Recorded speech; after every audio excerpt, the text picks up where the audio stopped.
Collectorate school and কলেজের পঞ্চম শ্রেণীর একজন শিক্ষার্থী। আবৃত্তি করছি কবি কেষ্ট মণ্ডল রচিত কারোর আমি মেয়ে কবিতাটি। যেদিন আমি প্রথম আলো জেলে ধারাতে এলাম, এসেই জানলাম না আলো নয়, কালো অন্ধকার নিয়েই জন্মেছি, কারণ আমি মেয়ে। আমি মেয়ে বলেই মা তো ভয়ে সিটিয়েছিল বিছানার এক পাশে। বাবা দুদিন আমার মুখ দর্শন করেননি।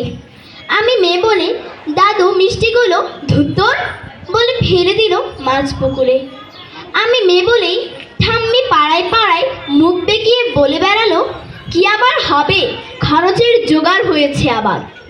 সুতিকা ঘরে টিম টিম করে জ্বলা আলোয় শুধু মা আমাকে প্রাণ ভরে দেখে বলতো, কেন এলি তুই শুধু আমার যন্ত্রণা বাড়াতে?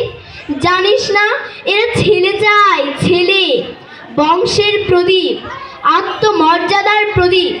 দেখছিস না ঘরে কেমন কাল বৈশাখীর মতো গম্ভীর মেঘ, কেমন অসহায় নিস্তব্ধতা। তোকে বড় হয়তো হতে দেবে, কিন্তু মানুষ হতে দেবে না। নারী সে তো সন্তান জন্মদানের যন্ত্র। সেই যন্ত্র হতেই পরে জন্ম নিল আমার অনুজ ভাই সুহাস।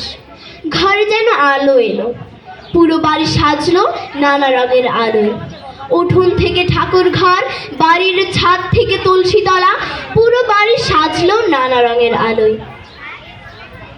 জন্মদিনও পালিত হলো রাজসিকভাবে, কিন্তু আমার বেলায় না বলাই ভালো, কারণ আমি মেয়ে।